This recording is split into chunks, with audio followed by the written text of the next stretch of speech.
Hi, this is going to be the little introduction on just getting set up and started in Audacity so that you've got all of your equipment working and you kind of know the little specifics between about what you need to set up in order to get your sound dialed in right on Audacity. So the first thing that I did was just opened Audacity. Oops, I guess I need to share screen. All right, so here we are.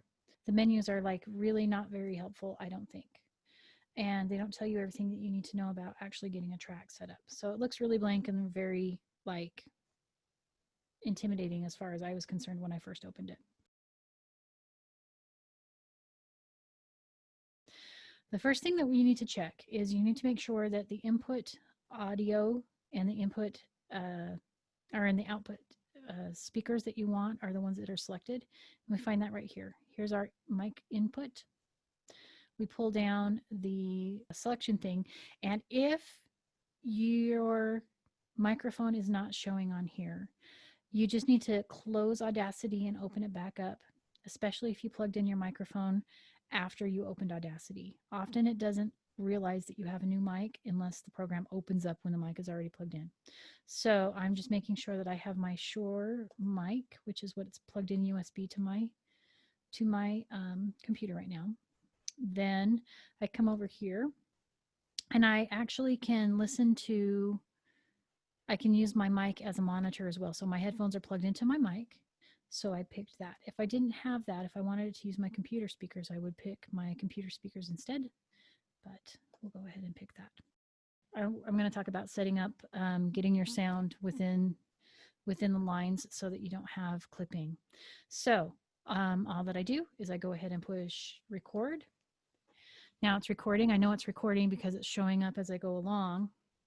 I'm going to play my oboe, and I'm going to try to make sure that the blue lines don't go more than 50% above or below that line. In general, my microphone is set so that it is has all the gain in it that I would need so that I can turn up and down my Audacity input here with this microphone as needed. That way I don't have to worry about the gain on my microphone. So my microphone, I know I'm set to kind of a neutral spot. Put the recording volume to right somewhere in the very center. Just do the same thing that I just did. You play as loud as you can, you play as soft as you can, and we'll do some playback to hear what that sounds like. So here's mine with the gain on Audacity really turned down.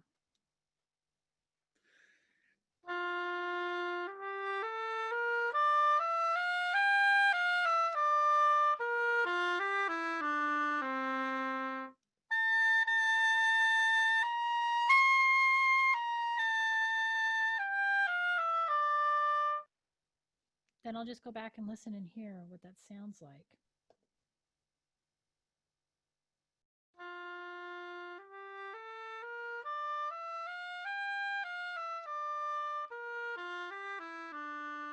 So what I'm hearing in that is that it's pretty thin.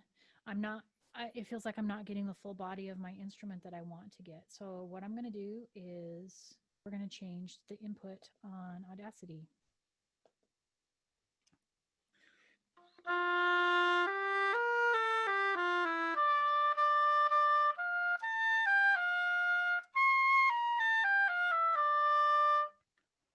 All right, so that's without me changing anything.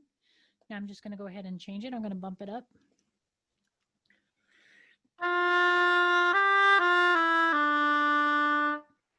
You notice that waveform, as I'm playing loud, doesn't even get to half. That's an okay thing. So we can listen to what that sounds like.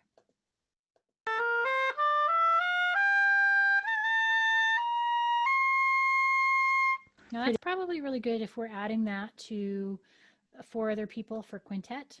That's probably going to be an adequate input. But for me, if I was playing solo over just like a piano or something, I think I would want a little bit more. I want to get to at least 50%. So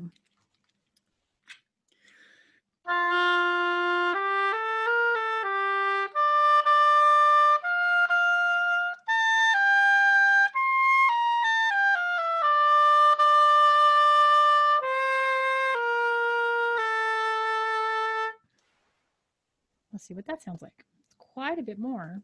So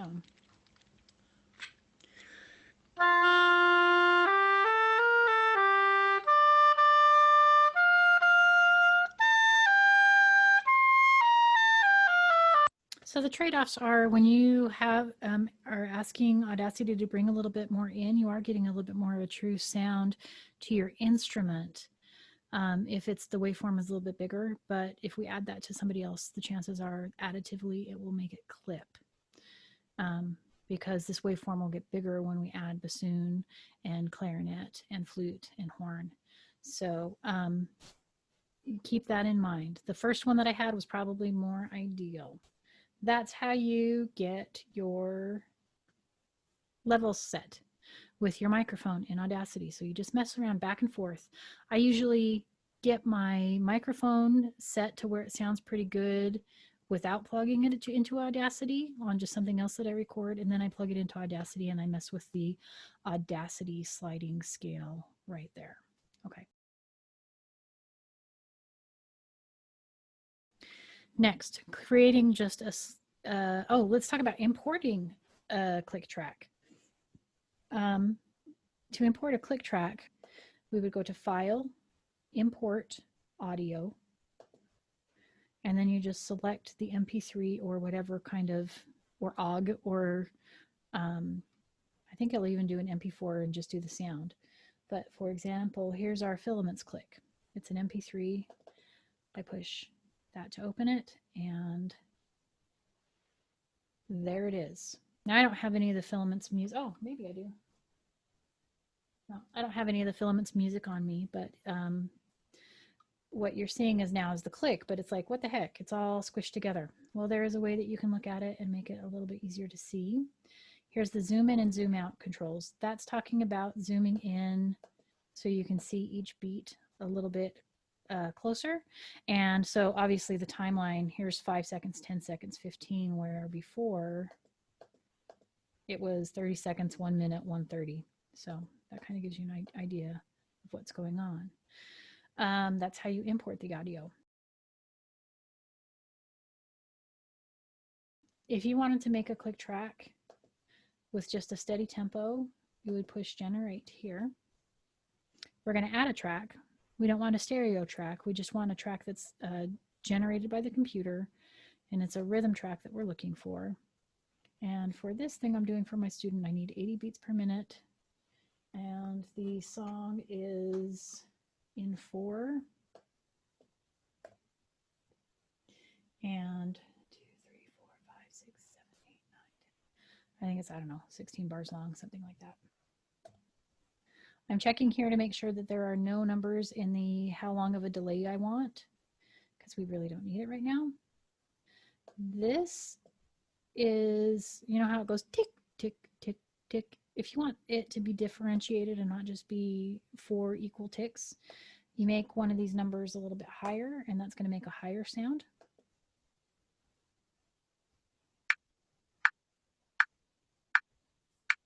As opposed to if you just had the same number.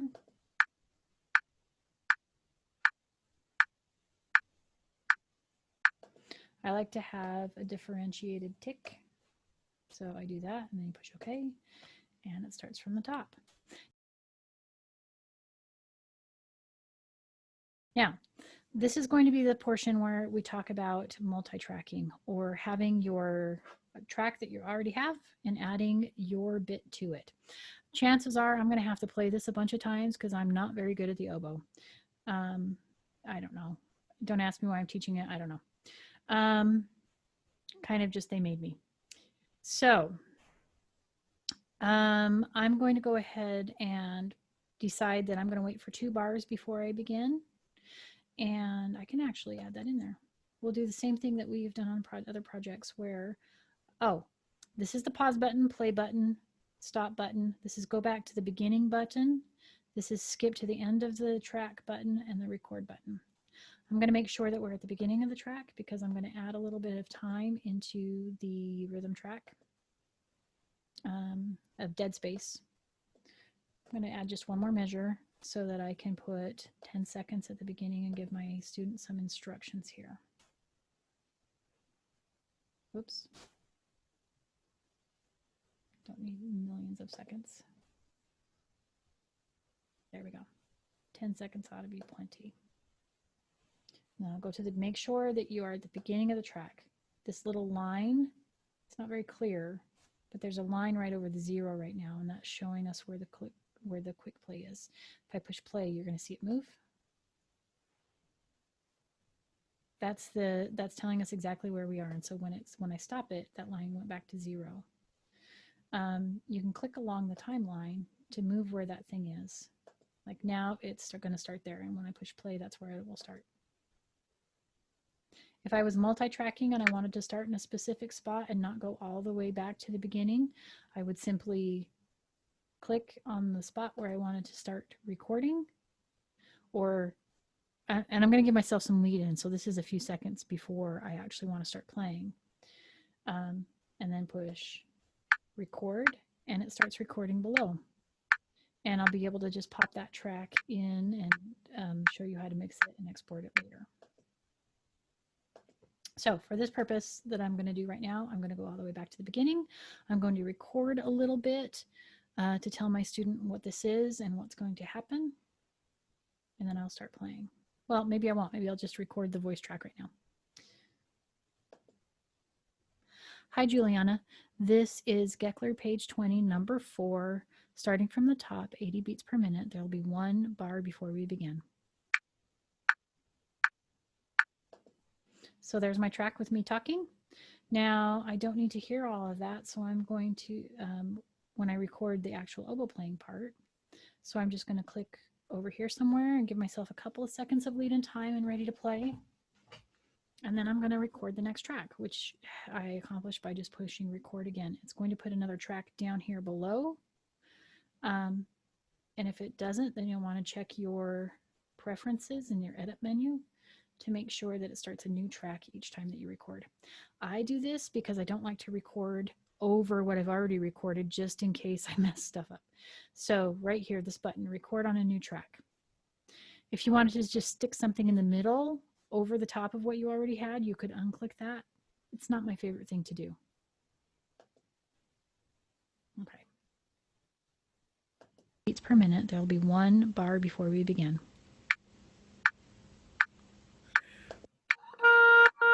And right off the bat, because I've been talking so long, my reed was dry and did not speak. So I just stopped that track. It is simply stacked. There's my metronome track. There's that first voice track that I did right here.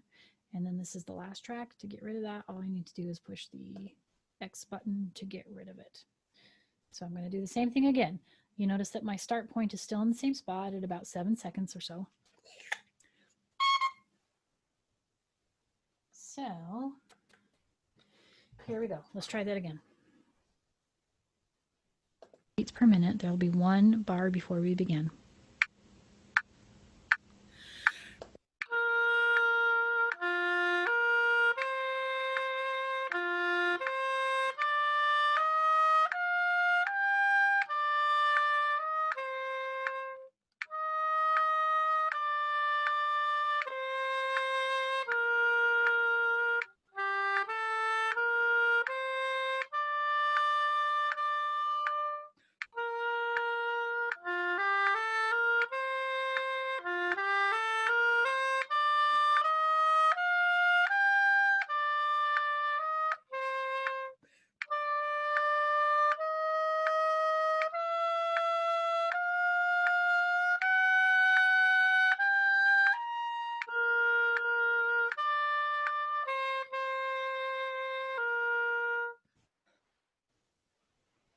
So 2 things. I made some mistakes. Well, I had to read not respond a couple of times in there. I'm going to want to go back and fix that. And my click track ran out too soon. So what I can do to make the click track better, I can select a spot and make sure I push the button that goes to the end of, oh, well, it went to the end of that selection. Or I can just take my cursor and put it right there. And now it's at the end of the piece. I can add more click to the end, which is what I'm going to do. I don't want to have any seconds. Oops. 0 seconds. I just want to add, I don't know, 4 more bars. And this is just going to add some more click right on the end. Just like that. Then I'm going to go back and I'm going to record a little bit over the top of what I've already recorded. Well, parallel. I'm not going to erase what I've already have. I'm just going to add something and then have the option of adding it in. So let's try that.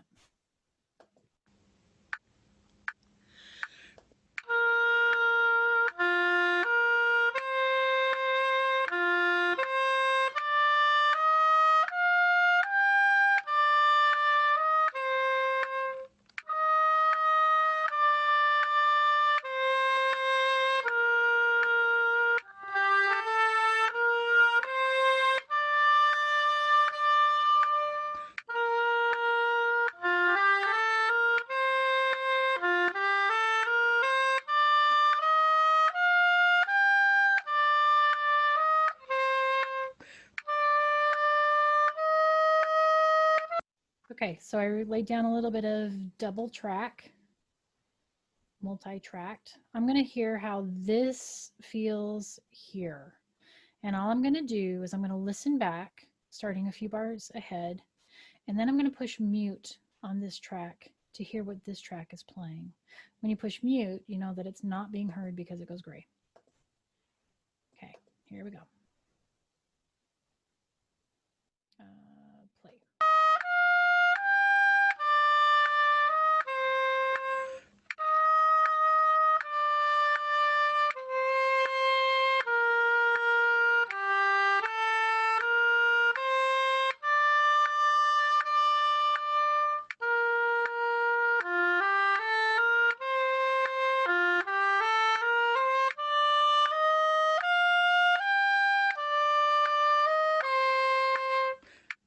Okay, so that accomplished everything I wanted to accomplish, which was to make this last note a little bit longer and this note in here a little bit longer and to not have the giant pause in there.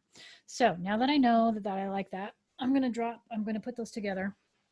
So what I'm going to do is zoom in just a little bit closer again so that I can see exactly where I want to start, or sorry, end. And that's going to be, I think, right about here. Which to find the exact spot in the track, that line is our start position and our end position right now, actually, because we don't have anything selected. It's just a single line point. So right here, it tells me it's at 48 seconds, 791 milliseconds. So, or hundredths of a second, whatever. So I'm going to go right there and note that it's 48, 791. I can actually just come right up here, and often it'll be the same thing. I'm going to go select, select, select. Keep on going, select. Ugh. Not scrolling. That really annoys me. Oh, because I didn't push stop. I just pushed pause. So I need to push stop, not pause. Okay, and I pushed my right hand arrow button to get just back to the beginning of this section to select it. I click on that, I drag over.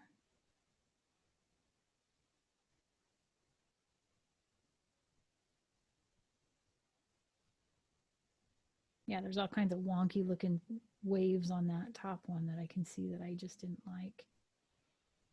No wonder I didn't like what it sounded like. And oops, not quite there yet.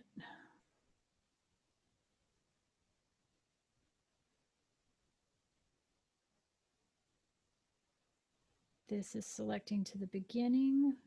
Oh my goodness, I made it too zoomed in, so this is taking forever. I'm sorry. All right, there it is. And I'm going to line it up with what I have on the bottom to make sure that I'm getting all of that. Okay, so now the part that I'm selected, I need to mute permanently. And I'm going to go up into the edit menu to do that. And this is called removing special. Now, if I wanted to, I could do 2 things. I can either just silence that audio or I can totally cut it out. For me, for right now, I think it's going to be fine to just silence the audio. So I'm going to pick silence audio. If I split cut, it cuts that track right out. If I split delete, it like leaves a hole in the track where there's like no sound at all. So we're going to do that. Okay, so now you see I have my track. It's not a hole in the track, but it's just silence during that part. Push back to the front of the track and let's hear what we have all together with my talking. Let's see, there's the click track at the top. My talking is second. The beginning is here. The middle section that I re-recorded is here and the ending is here. I want to make sure that I hear the beginning section, so I'm going to make sure it's unmuted. Hi, Juliana. This is Geckler page 20, number 4. Starting from the top, 80 beats per minute. There will be one bar before we begin.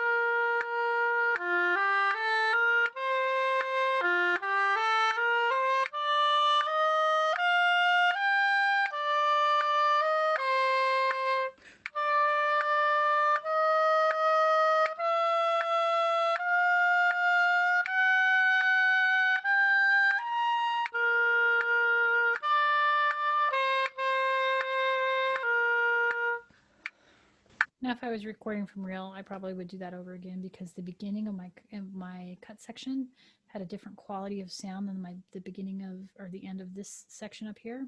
Usually I will start it like way back here and I'll start playing earlier so that I have a seamless transition of timbre from one track to the next. Obviously that doesn't make any difference if there's piano. You can just drop it in because it's going to be consistent, at least if it's MIDI. Wind players, we worry about that kind of thing. Okay. So now we have my completed track, and now I need to export it into a format that I can send to my student. So first thing, I do want her to have the click because she needs a metronome. So I will leave all of the things active, and everything that we just heard is going to be exported and squished down into one track altogether. File, export. I choose MP3 to export it.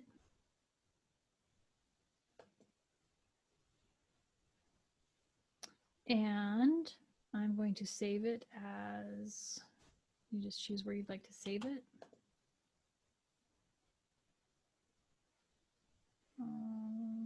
Darn it, where is it? No, there.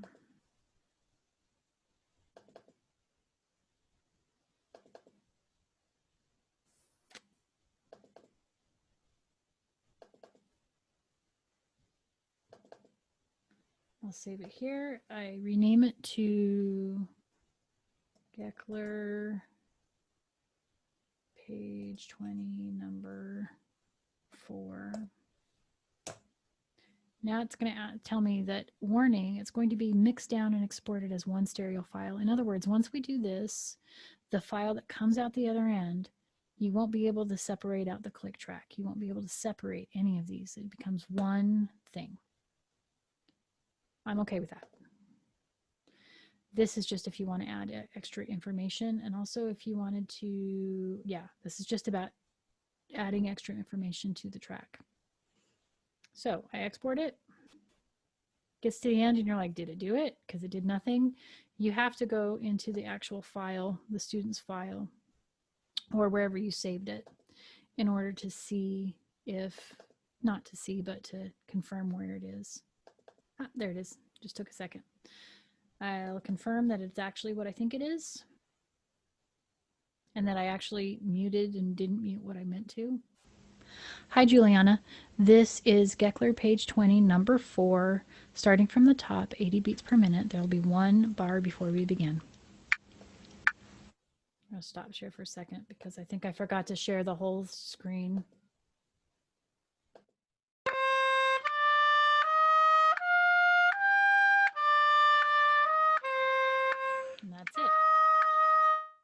So you'll notice that the only thing that you missed is me deciding what file to put it in and then going and finding it in that file and looking at it again. If you wanted to export it without the click track, which I will do one time, you would just need to mute that track. You can either select the ones that you want to be exported, or you can mute the ones that you don't want to be exported. I choose to mute the ones that I don't, just so I don't accidentally miss something in the middle. Like usually I would forget to put the little voice thing on there. So we go to export, and I'm going to export it as a WAV file. It should be everything except for the click track this time.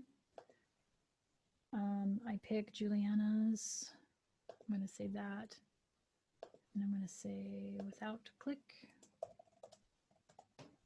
Or, sorry, metronome. She doesn't know what a click is, I don't think. There it is again. Your tracks will be mixed down into one. I'm fine with that. That artist information, it takes a moment, and then it is done. Okay, so that's basically how I did all those things. Then you'll want to do the file save your project, because this is different than saving your exporting your audio. This is saving this actual project. So the click track plus all the separate tracks that I've recorded. I can open this back up and go back in and record more or change things later. So if you save the project,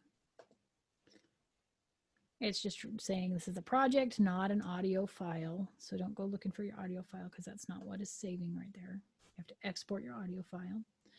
I'm going to put this in my drive where I can go back and copy some more, or sorry, record some more for my lessons into it. And that's about it.